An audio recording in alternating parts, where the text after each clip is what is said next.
Bonsoir à tous, nous voilà de nouveau réunis ce mois de novembre pour la webconférence du mois. Ça ne vous aura pas échappé qu'on a un peu décalé le rendez-vous. Donc j'en profite au passage pour remercier nos soutiens institutionnels qui nous permettent de continuer cette aventure depuis 4 ans maintenant. Et sans plus attendre, je vous propose que l'on se dirige vers l'image de soi, donc qui va nous être proposée par Daphné de Villers, qui est psychologue clinicienne au CHU de Lille. La plupart d'entre vous la connaissent déjà parce qu'on a beaucoup de chance. Daphné a déjà fait des interventions pour Landar et pour vous. Donc voilà, comme je vous le disais, donc Daphné de Villers. Ce mois-ci, c'est Damien qui est en backup pour me soutenir s'il y a un souci technique. Et comme d'habitude, n'oubliez pas, vous pouvez passer par l'onglet Discuter pour dire bonjour et aussi pour poser vos questions, puisque une fois que j'aurai fini l'introduction, Daphné prendra la parole pour vous faire une présentation autour de l'image de soi. Mais ce soir, ça va être très, très axé sur la discussion et sur l'interaction, puisque nous avons la chance d'avoir Daphné avec nous. Donc, n'hésitez pas à poser vos questions. Pour les actualités, donc Landar et 15 autres associations ont publié une nouvelle tribune. On poursuit notre mobilisation contre la substitution des biosimilaires, c'est-à-dire la possibilité pour les pharmaciens de changer le traitement qui a été décidé entre vous et le rhumatologue, le traitement, le biomédicament. Donc, on continue la mobilisation puisque actuellement, ce sont les lois de finances de la sécurité sociale et c'est donc un enjeu énorme puisque c'est maintenant que le cadre va être déterminé pour voir justement jusqu'où peut aller ce droit de substitution du pharmacien. Également, on le sait, le tocilizumab est en tension d'approvisionnement. Ça fait quelques semaines que ça dure. Le retour à la normale est prévu pour la fin d'année. Donc surtout, ne faites pas de stock. Parlez-en avec votre médecin. Il y a des alternatives possibles. Il y a des choses à envisager. Donc pas de panique et surtout ne stockez pas parce que ça ne ferait que aggraver la problématique. Donc n'hésitez surtout pas à en parler avec votre rhumato si vous êtes concerné. Côté projet en cours, le service de rhumato du CHU de Clermont-Ferrand, notamment sous l'initiative, l'impulsion, la gestion de Karine Savel, qui est sexologue, réalise une étude dont nous sommes partenaires portant sur les attentes des adolescents atteints d'AJI et de leurs parents en matière de sexualité. Alors, cette étude s'adresse aux majeurs qui ont connu l'AJI étant plus jeunes, mais qui répondent à ce questionnaire une fois majeurs et leurs parents également. Donc, bien sûr, vous le savez, pour ne manquer aucune info, abonnez-vous à la newsletter et n'hésitez pas à adhérer à l'association. Sachez bien que même si toutes les infos sont accessibles sur Internet, c'est vrai que Landar a toujours eu à cœur de mettre un maximum d'informations disponibles gratuitement et largement. Mais n'oubliez pas que seules les associations avec des adhérents peuvent défendre vos droits et être légitimes dans les discussions avec les tutelles. Donc, votre adhésion, c'est aussi pour ça. C'est aussi pour donner l'assise à l'association pour mieux vous défendre. Donc, c'est important. Pensez à régulariser vos adhésions, votre cotisation 2021, si ce n'est pas encore fait.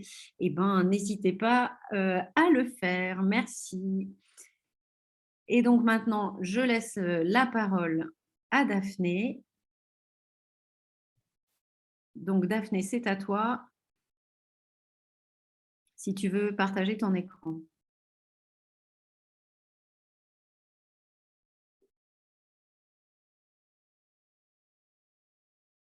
Ça y est? Ah oui. Alors, là, on ne l'a pas encore, ton écran. Tu attends que je mette mon écran parce que j'entendais plus rien, j'ai eu une coupure. Ouais, ça a fait une coupure, c'était étrange. Ouais, j'étais en attente. Je t'ai envoyé mon diaporama. Ouais, tu veux que je le partage? Ouais, bah, je veux bien. Comme ça. Alors, hop.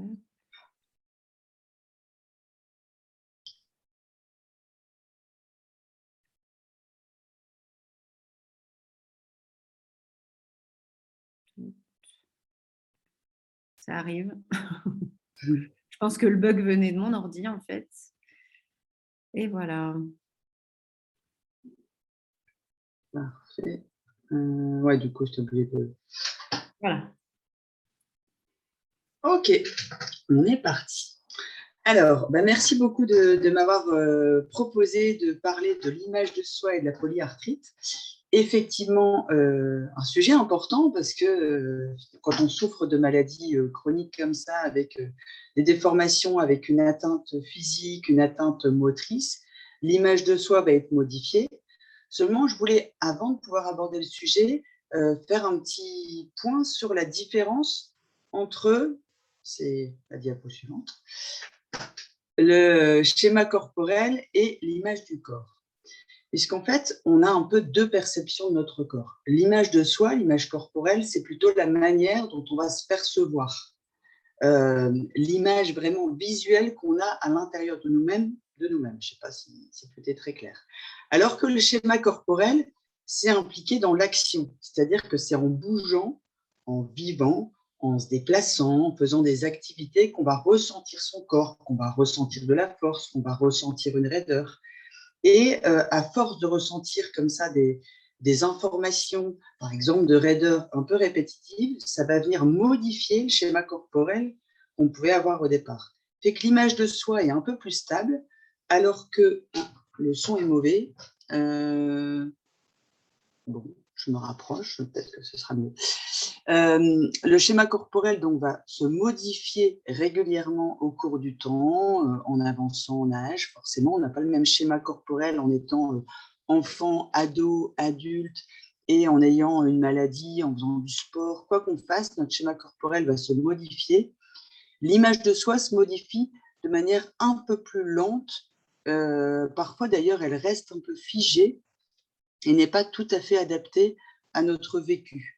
Si par exemple on a eu des remarques sur l'image qu'on peut renvoyer aux autres, on peut garder une image de nous qui s'est formée. Par exemple, si un jeune enfant ou un ado a entendu souvent « t'es trop ronde », cette image de soi va se construire avec ces rondeurs, ce qui fait que même une personne qui pourrait être d'une morphologie tout à fait classique se sentira peut-être plus ronde. Alors, je vous fais quand même des grandes lignes, hein. C'est de la généralisation pour comprendre cette différence. Et on peut forcément comprendre de ça que quand on est atteint d'une maladie chronique comme la polyarthrite rhumatoïde ou d'autres rhumatismes inflammatoires, le schéma corporel va se modifier et la maladie peut aussi affecter l'image que l'on a de nous-mêmes en créant une discordance.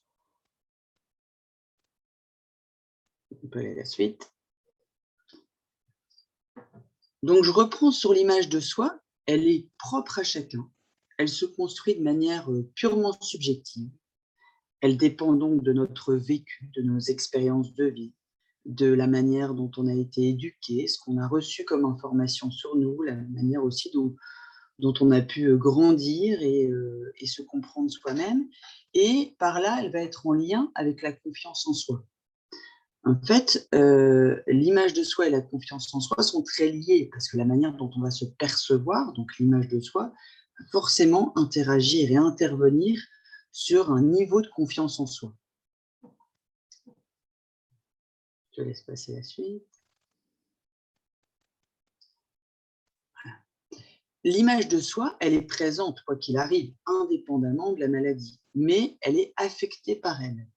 Je vous ai mis cette petite illustration entre deux images de la même personne, une personne qui se ressent à un moment un peu plus vieillissante.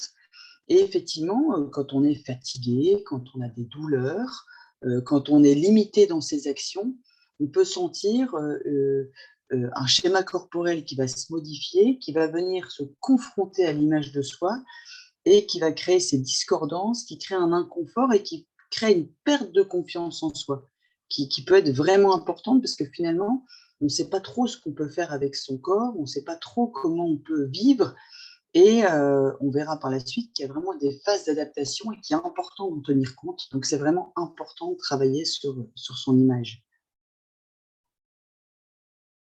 Je laisse passer la suite. Voilà. Donc, c'est ce que je vous ai expliqué, c'est modification du schéma corporel. Les sensations sont nettement modifiées, elles vont affecter des capacités physiques. Je vous ai mis cette image d'une personne qui se tient le poignet parce que j'ai en pensée une patiente que j'ai vue très récemment, joueuse de tennis, qui a une soixantaine d'années maintenant, qui a toujours joué au tennis et qui s'en sert comme exutoire. Aussi, c'est quelque chose sur lequel elle est assez performante, donc ça lui donne une très bonne confiance en elle, une très bonne image d'elle-même. Et depuis quelque temps, elle a réussi à lutter contre pendant longtemps, mais elle a une douleur en épaule. Et en fait, dans ce qu'elle dit de son épaule, c'est que si elle ne voyait pas son épaule, elle aurait l'impression d'avoir une épaule en bloc de béton. Elle a l'impression d'une espèce de cimentation de l'épaule qu'elle a perdue en mobilité. Alors, à la fois, on a utilisé ça pour s'en servir comme quelque chose qui donne de la force, parce que le béton, c'est solide, et elle doit en même temps faire très attention, parce qu'une épaule en bloc de béton est certainement moins souple, et donc pour amortir les coups, ça va être beaucoup plus douloureux pour elle. Donc elle va devoir s'adapter à ces sensations, qui peut-être, et ça vous savez bien en souffrant de rhumatisme inflammatoire, des sensations qui peuvent être définitives ou qui peuvent être temporaires. Et donc, c'est là où ça demande tout le temps une espèce de gymnastique psychologique et mentale pour pouvoir s'adapter régulièrement, au quotidien, à ces sensations corporelles et à ces capacités physiques qui sont très importantes à respecter. Donc, on a une sorte d'expérimentation permanente des nouvelles sensations. C'est-à-dire qu'on parle toujours d'être trop à l'écoute ou pas assez à l'écoute de son corps, mais c'est important d'être à l'écoute, non pas pour se restreindre, mais pour mieux se connaître et pour savoir comment on peut bouger. Je laisse passer. Voilà. Et forcément, on va devoir adapter ces activités. Et l'impact sur le schéma corporel va varier en fonction de la maladie, bien sûr, mais aussi en fonction du type d'activité et des articulations touchées. C'est-à-dire que si on est assez fan de lecture, de séries Netflix, on va être moins impacté, quoi qu'il y aura une ankylose, mais on pourra continuer un peu plus facilement cette activité. Si on préfère jouer du piano ou faire du volley, forcément l'impact va être important. Et en fait, dans les deux cas, il y a du bon et il y a du mauvais. On sait très bien que l'activité peut être intéressante, mais ce qui est très, très important, c'est de faire le lien, de communiquer aussi avec son médecin, de pouvoir communiquer aussi avec son entourage pour faire part de ces variations, pouvoir une fois très bien jouer, par exemple, un morceau de piano, et puis le lendemain, le même morceau, pas pouvoir le jouer. Et chez une personne lambda, on va dire, bah oui, elle était moins concentrée.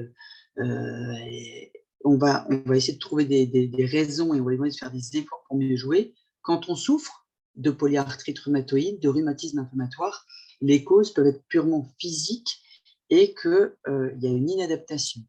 Et le schéma corporel, à ce moment-là, n'est pas forcément remanié. C'est-à-dire qu'il y a cette discordance entre les deux qui fait qu'on a du mal à s'adapter.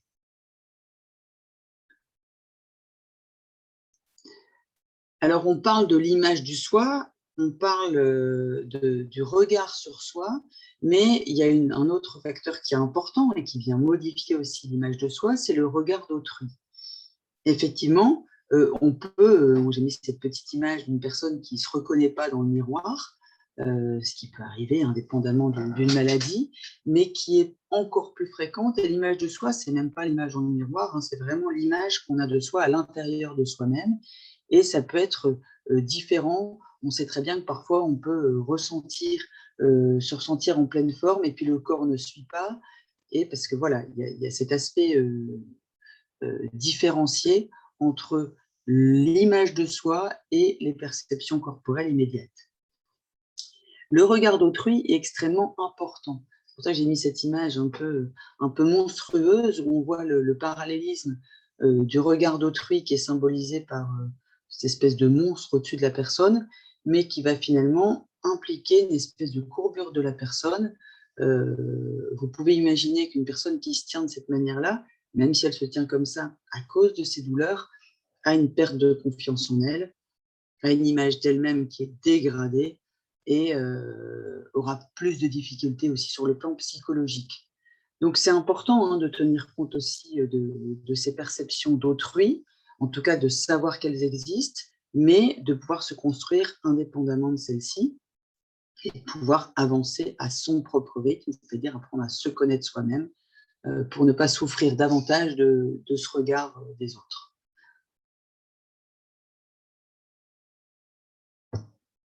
Le regard des autres, de toute façon, nous en souffrons tous. C'est un des plus gros problèmes quand on travaille sur l'image de soi, c'est le regard, la perception que peuvent avoir les autres de nous, mais surtout au-delà de ce qu'ils peuvent avoir de nous, qu'on imagine qu'ils puissent avoir de nous. Et certains regards vont davantage affecter l'image de soi en fonction de l'importance de la personne. Si c'est une personne très investie, c'est quelqu'un de très proche, ou c'est quelqu'un de plus éloigné, quelqu'un devant qui on passe dans la rue, ça n'aura pas forcément le même impact. Donc, c'est important, à partir de là, d'imaginer de se protéger. Donc, c'est vraiment le gros travail sur la confiance en soi. Et plus on se connaît, plus on va réussir à gérer ses regards.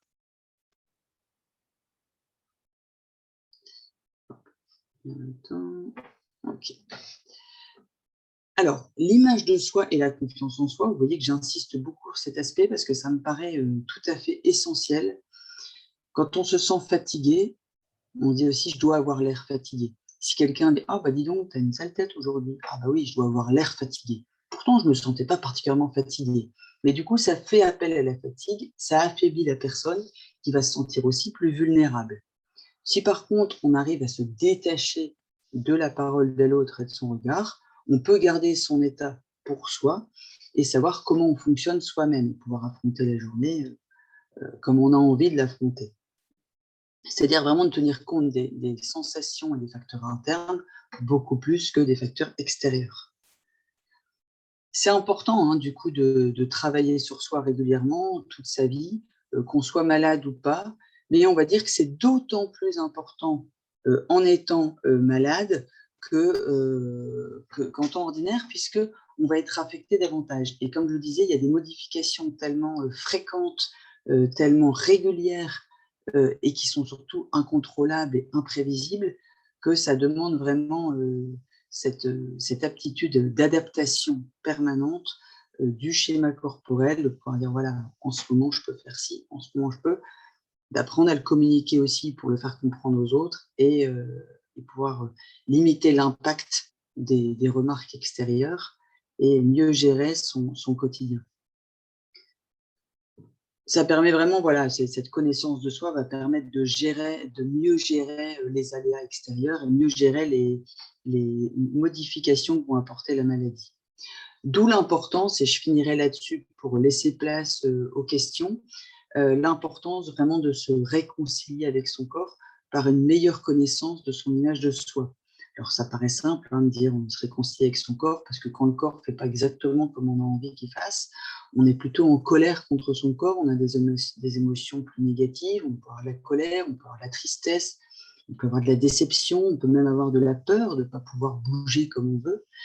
Mais voilà, tout ça, c'est à accueillir pour comprendre et voir, voilà, c'est ça, je peux rien faire, je peux me soigner, je peux prendre mes traitements, je peux me reposer davantage quand il le faut, mais surtout, c'est une manière d'accepter ces modifications corporelles pour pouvoir être connecté à son schéma corporel et se réconcilier avec cette image de soi par ce biais-là.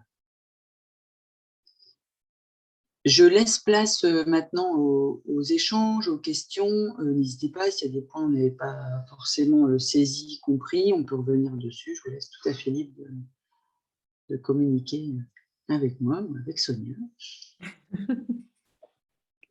Écoute, merci beaucoup pour cette introduction déjà. On va laisser un peu le temps à tout le monde de réfléchir à ces messages. C'est vrai que c'est pas toujours évident d'être, comme tu dis, c'est facile à dire, réconcilier le corps et l'esprit, mais le mettre en œuvre, c'est encore autre chose. Est-ce que, par exemple, la méditation peut aider dans cette démarche-là? Alors, la méditation, oui, et je dirais toutes les techniques qui vont être psychocorporelles, qui vont travailler sur ce lien entre le psychisme, le somatique, donc entre vraiment, pour faire simple, la tête et le corps, même si la tête fait partie du corps. C'est vraiment des techniques où on va faire appel aux deux, on va relier les deux en permanence, où on va pouvoir évacuer aussi des sensations. Et c'est ça qui va être vraiment intéressant dans toutes ces techniques, c'est vraiment les techniques, on va dire, de prédilection. Après, il y a aussi tout ce qui est kiné, hein, motricité, on va dire plus pure, toutes les activités, mais de tout ce qui est technique psychocorporelle, que ce soit la méditation, que ce soit la sophrologie, l'hypnose, et même le yoga, voilà, d'autres activités comme ça, vont permettre en fait, de faire avec son corps, de faire avec comme il est dans cet état-là, et de varier en fonction des jours, de pouvoir varier les séances, pour accentuer certaines choses à un moment donné. Donc oui, effectivement, ça peut être vraiment intéressant. Là, on a justement Domi qui nous dit la fatigue n'aide pas à avoir une bonne image. Oui, c'est ça. Ben, c'est ce que je disais un peu précédemment. La fatigue, c'est quand même un des facteurs majeurs dans le rhumatisme inflammatoire chronique. Et le problème, c'est que quand on se sent fatigué, c'est une fatigue en général assez globale. C'est-à-dire que la fatigue, c'est psychosomatique, dans le sens où ça agit à la fois sur l'esprit et ça agit en même temps aussi sur le corps. Et du coup, c'est vraiment difficile. Oups, ouais, j'éteins ça. C'est vraiment difficile à gérer parce qu'on ne peut pas vraiment lutter contre la fatigue. La fatigue, la manière de la gérer, c'est aussi de lâcher prise. Mais il faut pouvoir lâcher prise. Ce n'est pas toujours le moment de pouvoir lâcher prise. Et, et de pouvoir juste aussi apprendre des techniques qui vont permettre de se reposer quelques minutes, quelques secondes, les micro-siestes. Alors ça, c'est très intéressant en auto-hypnose, par exemple, de pouvoir apprendre à lâcher quelque temps. Et ce lâchage, il va être à la fois mental, il va être aussi physique. Donc ça permet de récupérer. C'est ce qui est utilisé par beaucoup de sportifs, par les astronautes, par les navigateurs, et qui est vraiment aussi très utile dans le cadre de maladies, dans le cadre de douleurs chroniques, pour des enfants qui ont des troubles de la concentration. Enfin, vraiment, c'est utile un peu pour tout le monde de pouvoir, de temps en temps, apprendre à lâcher. Et ça, il y a des petites techniques assez intéressantes de respiration ou de détente, ou juste avec des images aussi qui vont permettre de lâcher et de mieux gérer la fatigue. On avait d'ailleurs développé, alors là on a Corinne qui nous fait un petit commentaire. Merci de Alandar nous avoir offert la possibilité de faire du yoga adapté. J'ai testé le yoga classique, c'était frustrant de ne pas pouvoir tenir les différentes positions. Mais oui, c'est ça, c'est qu'en fait, il faut toujours adapter. Et Corinne le dit bien, c'est ça, c'est qu'il n'y a pas une technique comme ça qui fonctionne, c'est du sur-mesure. On peut aller voir quelqu'un qui va nous proposer, que ce soit du yoga, que ce soit du qigong, que ce soit la kiné. Il faudra toujours, ou de la gym, comme il y en a dans beaucoup de clubs, il faudra toujours l'adapter, je dirais, à la maladie, mais pas vraiment à la maladie en tant que quelque chose de fataliste, mais plutôt à l'état du moment. Et c'est toute la nuance entre voilà, se dépasser un petit peu et se respecter, savoir s'arrêter à temps. Ça va être aussi en fonction des caractères de chacun, en fonction des périodes. Il y en a qui vont lâcher beaucoup plus vite, peut-être trop tôt, d'autres qui vont aller trop loin et se faire mal. Et en fait, c'est ces allers-retours entre voilà, est-ce que j'ai envie de faire, comment je me sens aujourd'hui, est-ce que je suis prête à faire plus, est-ce qu'au contraire, je dois me freiner. Et c'est ça, quand je dis se réconcilier, c'est d'apprendre à gérer tous ces petits aspects-là et de réadapter toutes les activités. Et comment mettre en place un processus d'acceptation de l'image, je dirais quelquefois la nouvelle image de soi quand il y a un changement physique? Alors, a aussi l'acceptation, elle est à plusieurs niveaux. C'est-à-dire qu'il y a une acceptation des déformations du corps, par exemple, qui va être sur un aspect esthétique, qui va être sur peut-être des manières aussi de s'habiller, des manières de pouvoir se tenir différemment, des manières de se positionner pour pouvoir conserver une image de soi acceptable. mais il y aura le schéma corporel aussi qui se modifie, qu'il va falloir adapter. Et là, comme je disais, comme c'est dans les activités, dans la motricité, bah, ça va être ça, de pouvoir travailler sur des mouvements qui peuvent être faits, de connaître ses limites, en fait, de s'expérimenter soi-même pour pouvoir après, lors d'une activité, pouvoir dire, bah, voilà, moi je sais que je peux aller juste là, je ne peux pas aller au-delà. Et le fait de le savoir, ça évite de se confronter à la limite et ça permet une meilleure adaptation, ça permet d'être plus serein aussi avec ça. Ce qui est extrêmement désagréable, c'est de se confronter à ses limites, c'est-à-dire bah, au-delà, je ne peux pas. Quand on le sait, bah, on s'apaise un petit peu et on joue dans la marge de manœuvre où on a le droit de jouer. Ok, donc on cherche un peu sa zone de confort pour éviter, comme disait Corinne, la frustration de ne pas pouvoir faire. Voilà, c'est ça. Et c'est aussi, hein, on parle du regard de l'autre, de la frustration quand on est dans un groupe, par exemple de yoga classique, c'est bah, que vont penser les autres si je m'arrête avant la fin, si je ne peux pas faire ça. Ils vont dire oui, ils vont croire que je suis une paresseuse, ils vont croire que je ne suis pas courageuse, que je ne sais pas me faire mal. Oui, parce que si les autres ne savent pas, ils peuvent juger. Mais on n'empêchera pas les autres de juger. Donc en fait, c'est un faux problème. On ne peut pas se réconcilier avec la terre entière. Les gens vont juger. Soit on a envie de communiquer en expliquant, ben voilà, moi j'ai tel problème et je viens faire le yoga, donc ne soyez pas étonnés si de temps en temps je dois m'arrêter ou si je ne peux pas faire tous les mouvements. Ou alors on choisit d'être comme les autres et au risque de se confronter à ça et d'avoir des jugements un peu plus négatifs. Mais vous voyez, de l'importance d'avoir cette image de soi, cette confiance en soi suffisamment solide pour supporter tout ça. Oui, alors Corinne nous dit, chez moi ça va, j'ai adapté. À la reprise du travail, même à mi-temps, je me sens handicapée. Ouais, dans le travail aussi. C'est-à-dire qu'après, ça dépend le métier de Corinne, hein, mais forcément, il y a un impact et parfois même à mi-temps, surtout, bon là, on a un vécu, on a un vécu particulier hein, du travail où tout le monde s'est retrouvé, enfin tout le monde plus ou moins à la maison avec un rythme plus sédentaire et de retourner à un rythme présentiel, de retrouver aussi les bouchons peut-être, de retrouver les collègues, de retrouver, voilà, de pouvoir être moins dans le confort de la maison ou l'appartement, pouvoir modifier différemment ses positions, ça peut jouer. Et effectivement, il y a eu aussi toute cette différence, c'est qu'on a l'impression qu'il n'y a que la maladie ou qu'il y a eu cette période Covid compliquée. Mais en fait, pendant ce temps-là, on a continué, quoi qu'il arrive, d'évoluer. La maladie a continué d'évoluer et le corps a continué aussi d'évoluer. On a avancé. On a pris 2 ans hein, depuis le début du Covid, du confinement. Et donc, la reprise du travail, elle est aussi un peu différente.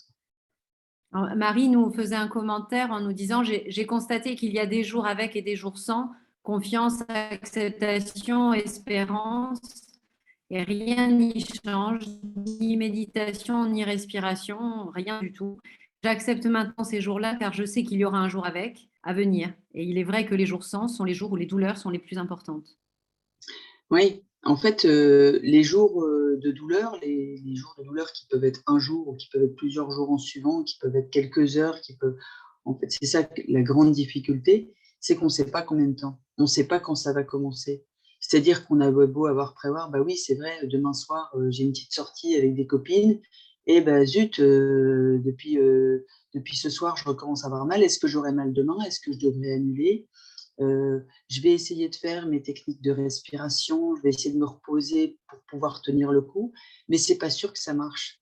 Et c'est très difficile, hein, parce qu'en fait, ce qui est difficile là-dedans, c'est l'absence de contrôle.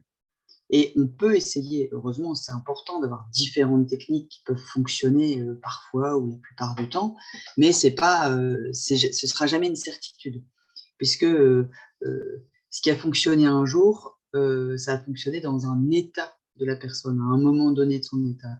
La fois d'après, l'état peut être tout à fait différent.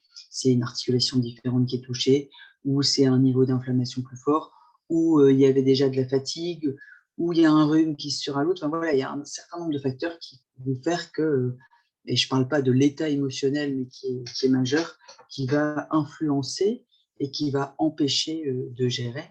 Et c'est ces moments-là où on peut être en colère, on peut être agacé, et puis à un moment, il vaut mieux lâcher, dire on verra bien demain, on verra bien comment ça va évoluer. Domi commente et dit l'entourage ne comprend pas forcément. Donc il y a l'image de soi, bien sûr, se réconcilier, etc. Mais comment on gère ça avec les autres? En fait, c'est sûr que tout ce qui est activité, sortie, vie qui implique les autres, engendre souvent une incompréhension. Parce que si, par exemple, une personne, qui souffre de maladie, doit annuler une sortie, l'autre personne est obligée de se repositionner. Est-ce que j'y vais quand même? Est-ce que je dois rester avec elle? Est-ce qu'elle dit qu'elle a mal, mais parce qu'en fait, j'ai senti qu'elle avait pas trop envie d'y aller? En fait, il y a forcément une interprétation, et ça, c'est le fait de vivre ensemble, de vivre à plusieurs, de vivre avec les autres. On est toujours, soumis en quelque sorte à l'interprétation, à la manière dont ça va être, vécu par les autres. Après, c'est important de communiquer là-dessus, en disant, plus on communique sur sa maladie, plus on va aider l'entourage à comprendre que, il y a des jours avec et des jours sans. Il y a des moments avec et il y a des moments sans, et que c'est pas forcément un choix, de devoir annuler des choses. Être sûr que l'autre comprendra, ça, en fait, tout ce qui dépend pas de soi, on peut pas en être sûr.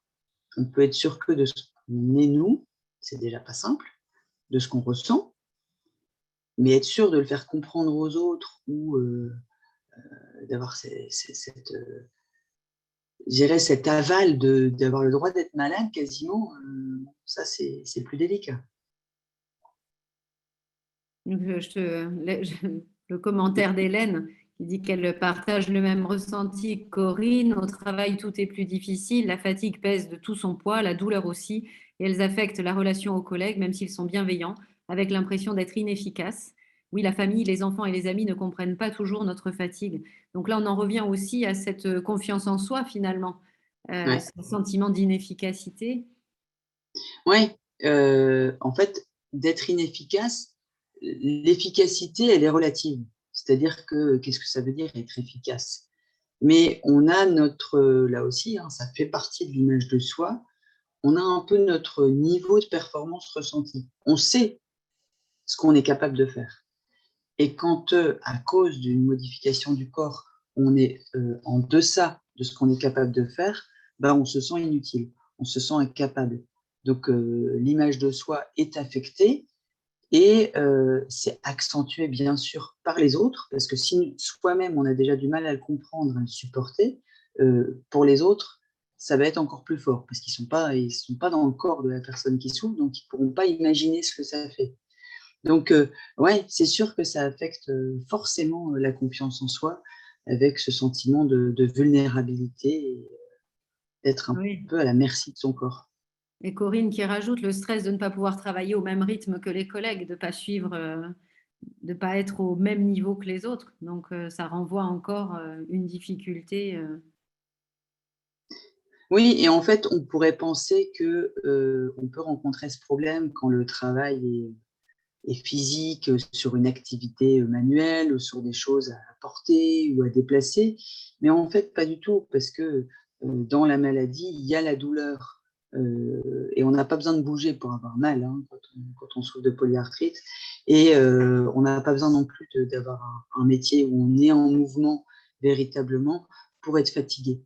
Donc quoi qu'il arrive, ça va affecter. Mais c'est là aussi peut-être encore plus compliqué à comprendre pour les autres, et effectivement, hein, ce sentiment de décalage de performance avec les autres. Mais en fait, vous voyez, quand je dis avec les autres, c'est-à-dire qu'on est tout le temps en train de se comparer, de se confronter. Par rapport à un tel, j'en fais moins. Par rapport à un tel, alors que je suis malade, j'arrive quand même à en faire plus. Et il y a toujours cette comparaison. Or, la comparaison la plus importante, c'est celle avec soi-même. Donc voilà, aujourd'hui, je ne peux pas, mais hier, quand même, j'étais en forme et j'ai bien avancé. Et de pouvoir aussi se satisfaire des moments de réussite, et pas se dévaloriser en permanence. Ça veut dire aussi, peut-être avec les collègues, de pouvoir mettre en avant, de pouvoir un minimum se mettre en avant dans les réussites. Oui, puis peut-être passer par des objectifs raisonnables, accessibles, ne pas se mettre par trop, pas se mettre trop la pression. Bah, en fait, oui, ce qui est valable tout à l'heure, ce qu'on disait pour le yoga adapté, Mm. c'est un peu ça aussi pour le travail, quoi. On devrait pouvoir adapter. Alors, il y a des endroits où c'est possible. Heureusement, parfois les postes sont adaptés, parfois les heures de travail sont adaptées, mais il n'empêche que même dans un service hospitalier où les gens sont normalement censés comprendre la maladie, quand il y a des collègues qui sont en poste adapté ou qui ont des horaires un peu restreints pour des problèmes de santé, bah, même s'il y a une espèce de compréhension tacite de tout le monde, dire bah oui, c'est normal, c'est un peu agaçant quand on voit les collègues partir trois quarts d'heure, une heure avant, alors qu'il y a plein de sonnettes et que c'est galère. Donc, oui, il y a une compréhension qui peut être là, mais ça reste de toute façon toute différence, c'est difficile à accepter hein, pour la communauté. Corinne nous met la comparaison et par rapport au rythme d'avant la maladie, ce qui rejoint avec le commentaire de Nathalie qui disait comment faire pour accepter la maladie, pour faire le deuil de la vie d'avant et de la vie future telle qu'on pouvait l'imaginer. Je pense que tant qu'on n'y est pas arrivé, c'est difficile d'avoir une bonne image de soi. Oui, mais en fait, c'est vraiment ça. C'est-à-dire, indépendamment de la maladie, on ne sera jamais ce qu'on a été. Et l'idée du futur, c'est qu'une idée. Parce qu'en gros, on ne sait pas de quoi est faite la vie, donc on essaie de contrôler notre futur, on essaie d'imaginer ce qu'on pourra faire plus tard, ce qu'on pourra faire dans les semaines, dans les mois, dans les années à venir. Mais en vrai, hein, même sans polyarthrite, on n'en sait rien de ce qu'on pourra faire. Donc le futur, ça se construit au présent, ça se construit chaque jour. C'est de voir chaque jour ce qu'on peut faire avec l'idée. C'est important hein, de se projeter dans l'avenir, mais sans certitude, sans penser tout maîtriser. Sinon, on a beaucoup plus de chances d'être déçu et d'être frustré que d'accepter les choses et de vivre agréablement la vie. En ce qui concerne ce qu'on a été, là aussi, on ne sera jamais ce qu'on a été. C'est largement accentué par la maladie, mais de toute façon, il y a des choses qu'on ne peut plus être. On ne peut pas retourner dans le passé, on ne peut pas rajeunir, on ne peut pas forcément retrouver toutes les personnes qu'on a connues avant. Et là aussi, on peut refaire des choix en disant, mais finalement, qu'est-ce qui me manque vraiment du passé? Qu'est-ce que j'ai envie de garder? Qu'est-ce que j'aurais envie de retrouver peut-être de le changer aussi, de dire, bah, oui, j'aimais bien, je faisais de la rando, je pouvais marcher 30 kilomètres par jour. Bon, est-ce que finalement, je pourrais être heureuse en marchant 10 kilomètres et en faisant régulièrement des pauses, en restant et en pouvant contempler?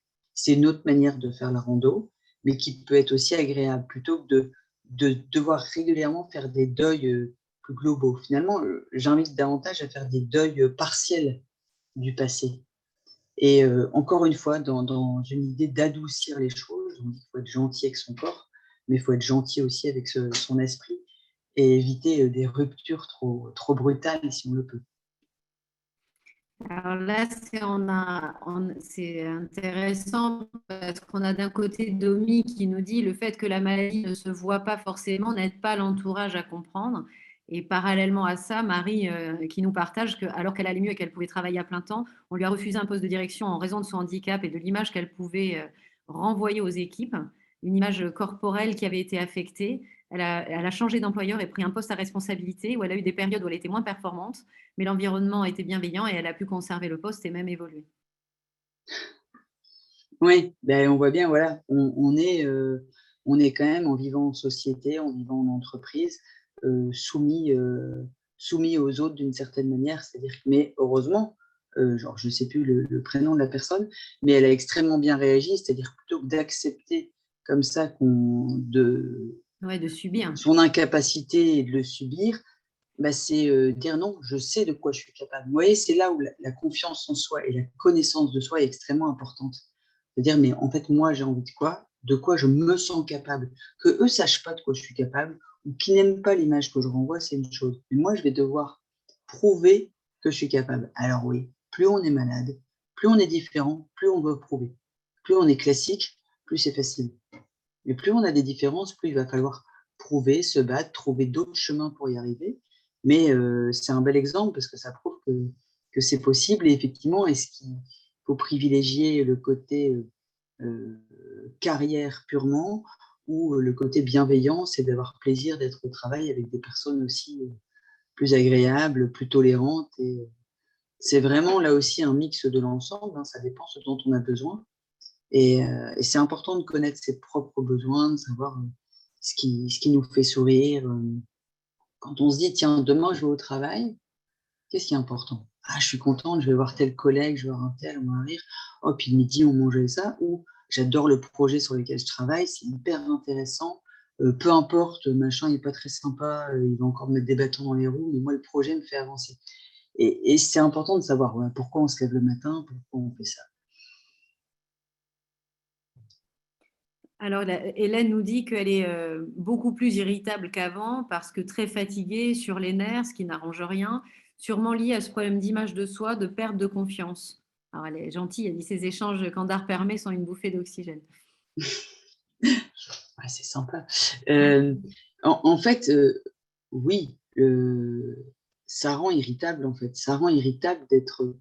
Parce que je parlais tout à l'heure de colère, et il y a cette colère déjà contre soi, de ne pas pouvoir être, de ne pas pouvoir faire ce qu'on a envie de faire, du fait de la fatigue, du fait des douleurs, du fait des limitations articulaires. Et, et en plus, il faut le faire comprendre aux autres. Et c'est vraiment énervant parce qu'en fait, ça va utiliser toute une partie de l'énergie psychique, de l'énergie à gérer les émotions. En fait, c'est comme si, en étant malade et du coup en étant affecté comme ça, ben, il y avait déjà, rien qu'en se levant le matin, toute une partie d'énergie qui était utilisée à dire, allez, je vais réussir à me lever, je vais réussir à me bouger, je vais réussir à sourire et à pas être en colère tout de suite. Et, et en fait, bah, il suffit qu'il y ait quelques petits événements, quelques petites remarques, quelques petites choses difficiles en plus, et l'irritabilité va ressortir beaucoup plus. Et en fait, le fait d'être irritable, ça va renvoyer une image de personnes irritables, de personnes désagréables, qui va renforcer encore ça, parce que les gens font encore moins d'efforts, et le cercle infernal des émotions négatives est lancé. Donc, c'est important de s'en rendre compte et de se dire, bah, finalement, voilà, je me rends compte que là, je suis déjà un peu au-delà de mes limites, je me pousse davantage, j'ai peut-être besoin d'aide pour mieux gérer ces émotions, et pour pouvoir être en colère au bon endroit, plutôt que de partir tous les matins avec mon sac à dos de c'est injuste et pourquoi moi et les autres n'ont rien, et d'être en colère aussi sur les autres. Oui, donc en fait, tout Donc ça repose implique vraiment vraiment sur l'acceptation, quoi. Ouais, c'est ça. Ça va, on entend bien? Ouais. Oui, c'est moi qui bug. D'accord. En fait, c'est ça, je redis, hein, de bien se connaître. Mais de bien se connaître, ça veut dire prendre le temps de se connaître. C'est vraiment pouvoir se réveiller le matin en disant, voilà, comment je vais, le vrai, comment ça va, comment je me sens, euh, comment j'ai dormi, parce qu'on peut mal dormir et être en pleine forme le matin, c'est très variable, mais de faire vraiment cet état des lieux introspectif, à la fois émotionnel, psychique et corporel, pour pouvoir démarrer la journée. Ben voilà, je sais qu'aujourd'hui, on va pas parce que je suis déjà énervé, et peut-être aussi en cas d'émotion négative du départ, avoir des petits outils. Alors, il y en a, hein, pas des outils de lâcher prise, mais des outils de respiration, des outils aussi d'évacuation qui vont permettre de remettre un peu les compteurs à zéro avant de démarrer réellement la journée pour ne pas accumuler trop. Corinne nous J'ai met vu un un truc, je commentaire. déteste ce mot, mais j'ai Ouais, pas vu le mot. c'est acceptation. Elle déteste le mot acceptation. Elle acceptera jamais la maladie. Elle apprend juste à vivre avec, car elle n'a pas le choix. Mais, oui, mais c'est une manière de gérer, de ne pas accepter. On dit toujours que pour gérer sa douleur, pour gérer une maladie, il faut l'accepter. Mais c'est vrai, ne pas accepter, c'est aussi de se dire, ben non, je vis avec, je suis obligée, que voilà, je vais faire avec elle, mais ce ne sera jamais ma vraie copine. Moi. Elle me bloque, elle m'empêche, donc je fais avec, je dois vivre avec, mais je vais essayer de contourner, je vais essayer de gérer autrement. Mais on peut ne pas accepter, en fait, ça dépend aussi des tempéraments. Hein. C'est sûr que quand on accepte, c'est un peu comme L'acceptation, c'est un peu comme le pardon. Il y a des gens qui vont dire, bah, moi, quand je pardonne, ça m'apaise, je me sens mieux, je suis en paix avec moi-même, je me sens mieux avec les autres. Ben oui, accepter, c'est un peu pardonner son corps d'avoir fait ça. Mais c'est pas une nécessité. C'est vraiment en fonction du tempérament de la personne.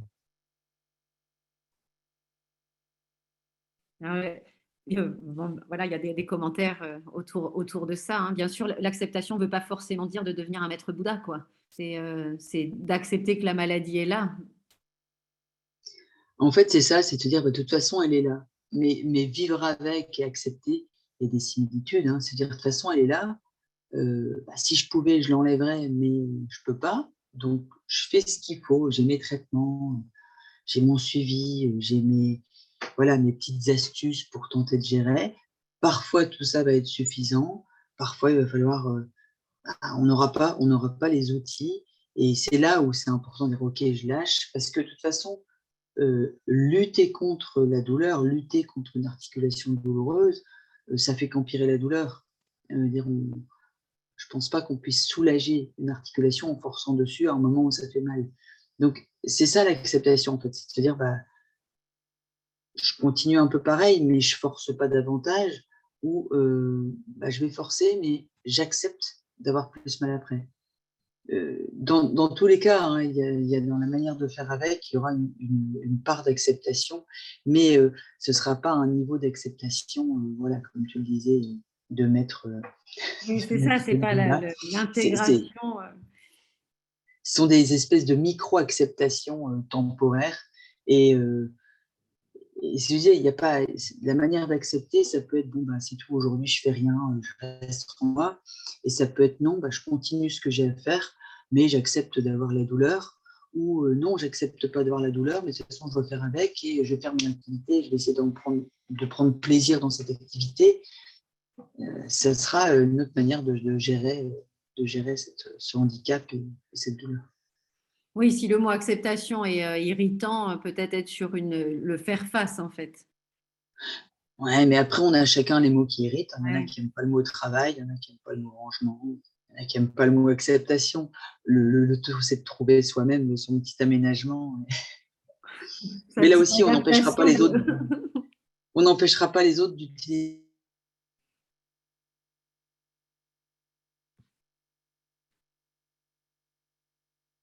ces termes-là. Donc, si on s'irrite à chaque fois qu'il y a un terme qui d'autres petites choses. Donc, je reçois aussi des questions par SMS. La Mhm. solution pour s'accepter et éviter le regard et le jugement des autres ne serait-elle pas de vivre en ermite? Bah, pourquoi pas? En tout cas, c'est une solution. C'est une possibilité. Encore faut-il être capable. Il y a des gens qui ne supportent pas d'être seuls. Bon, je crois qu'on ne peut pas vivre complètement seul. On est forcément obligé de vivre avec les autres un minimum, ne serait-ce que pour nos besoins primaires de manger, de dormir, de se loger. Mais effectivement, il y en a qui vont trouver cette solution de vivre un peu plus replié, de faire moins de choses avec les autres pour éviter de se confronter à ces difficultés. Mais si le besoin de la personne et son équilibre sont d'être justement en lien avec les autres, de partager des moments, de rire, de parler d'autre chose, pour pas être malade à ce moment-là, bah, d'être ermite, non, ça va pas aider, ça va rendre encore plus triste. Il y a Marie qui commente et qui dit pour mon entourage, Marie, enfant, j'ai l'impression qu'ils sont en souci, en peine pour moi, alors je ne dis pas toujours que je ne vais pas bien. Donc elle prend sur elle, Marie. Ouais. Et là aussi, en fait, ça peut fonctionner, prendre sur soi, et parfois ça aggrave les choses, parce qu'en fait, la personne, quand on sait qu'elle peut avoir de la fatigue, des douleurs, ou être un peu démoralisée, parce que je ne l'ai pas évoqué, parce qu'on est sur l'image de soi, sur le corps, mais ça fait partie, enfin, dire, les phases de dépression font partie de la maladie aussi. Et de vouloir protéger les autres en se cachant et en évitant de se plaindre, s'ils connaissent un minimum la maladie, ils savent que ça fait partie. Donc, ils ne sont pas dupes. Sauf qu'ils ne vont pas être au bon moment. C'est-à-dire qu'à des moments, ils vont être un peu trop présents, un peu trop prévenants, alors qu'à ce moment-là, ça va bien. Et puis, à un moment où la personne aura besoin d'aide, ils vont être absents parce qu'ils vont dire, mais non, elle gère, elle a l'habitude, elle gère toujours comme ça. Et là aussi, ça va être un enjeu de communication, l'importance de s'exprimer, de pouvoir dire, écoutez, quand je vous dis rien, c'est que ça va, ou alors c'est que ça va pas, mais que j'ai pas besoin d'aide. Mais par contre, si j'ai besoin d'aide, si j'ai besoin d'en parler, ou si j'ai pas le moral, je vous le dirai. Et c'est ça, je vois, c'est un savant dosage, mais c'est exactement ça, en fait. Il faut vraiment savoir doser, mais le communiquer pour aider les autres, parce qu'on ne peut pas se plaindre d'une incompréhension et d'une inadaptation de l'entourage si on leur explique rien.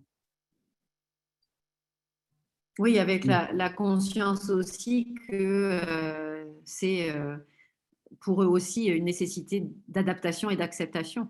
Parce que pour l'entourage aussi, il y a tout ce cheminement-là à faire. Parce que les projections aussi, elles ont été faites par un mari, une femme, des enfants qui aussi est confronté à ça.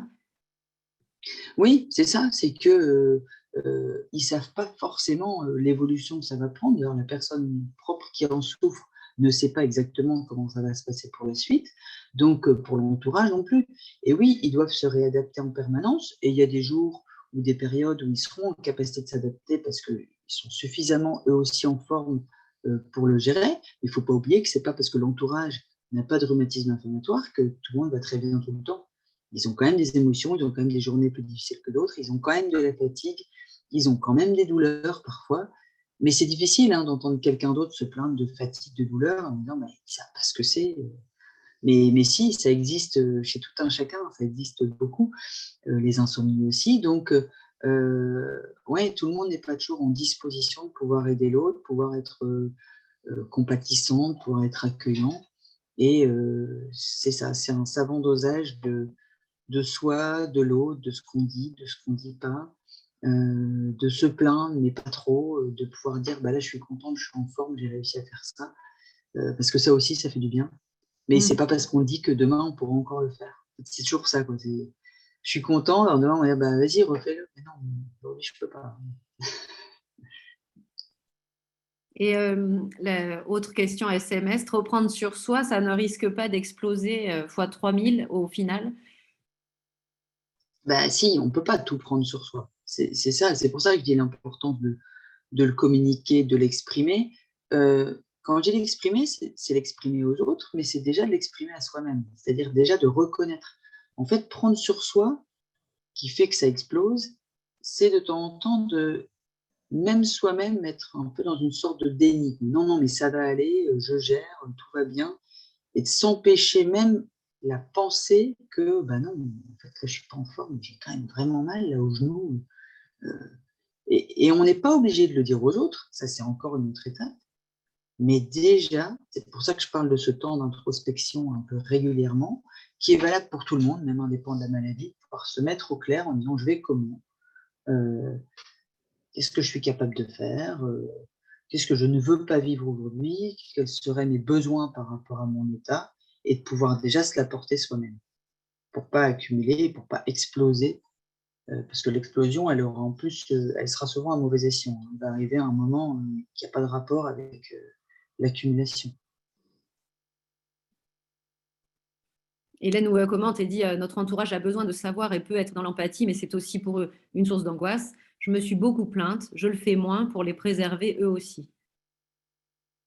Oui, et on en revient à cette histoire de dosage. Dosage. En fait, c'est bien de se plaindre à certains moments, mais trop se plaindre, trop dire, c'est insupportable pour les autres. Parce que quoi qu'il arrive, ils sont quand même assez impuissants.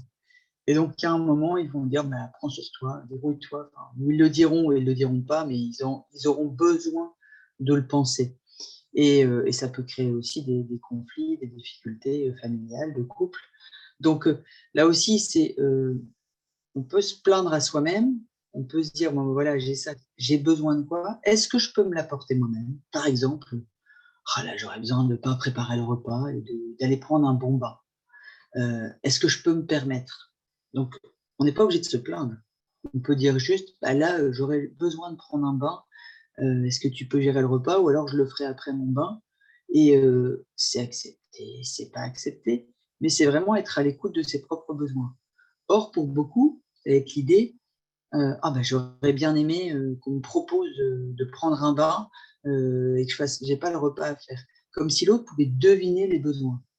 C'est vraiment pas facile du tout.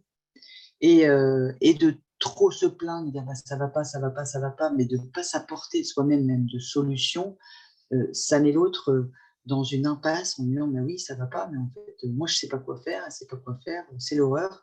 Et les réactions peuvent être la colère, peuvent être la fuite, peuvent être l'évitement, peuvent être du coup une distension entre les personnes. Donc c'est vraiment important dans cet état d'introspection, dans ce moment d'introspection, de dire comment je vais et de quoi j'ai besoin. Et mes besoins, est-ce que je peux me les apporter?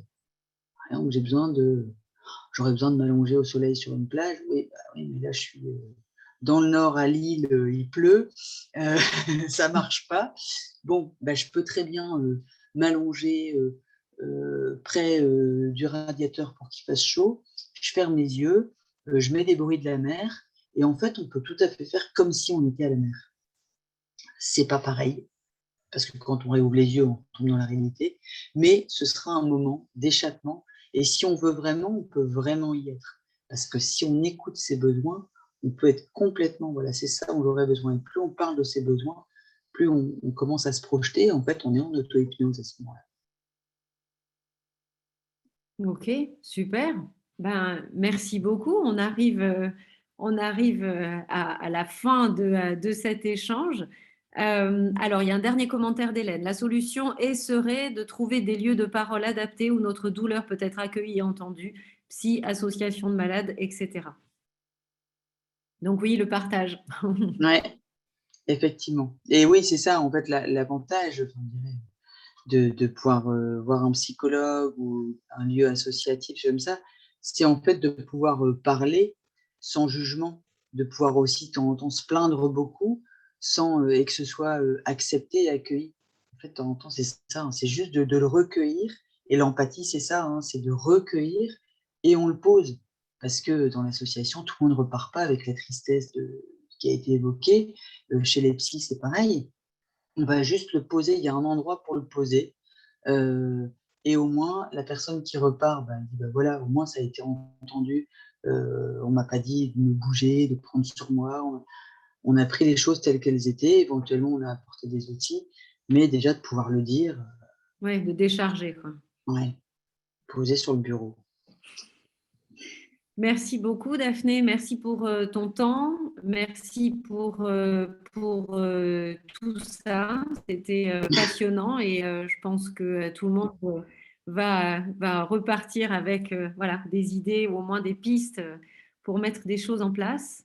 On se retrouvera le mois prochain avec un autre sujet comme toujours. En tout cas, vous le savez, le replay sera disponible très très vite sur le site de l'ASSO. Donc, vous pourrez réécouter aussi l'intervention de Daphné en podcast ou en replay visio. Merci encore, Daphné. C'est toujours un plaisir de t'avoir, toujours un plaisir de t'entendre. Donc, moi, ça m'a fait ma soirée, comme on dit. Mais le plaisir est partagé. C'est toujours agréable d'échanger. Eh bien, à bientôt. Merci à tous pour la À très participation. bientôt. Et Au revoir. bonne soirée à côté de ton chauffage. Ouais, merci. Bonsoir à tous. Salut.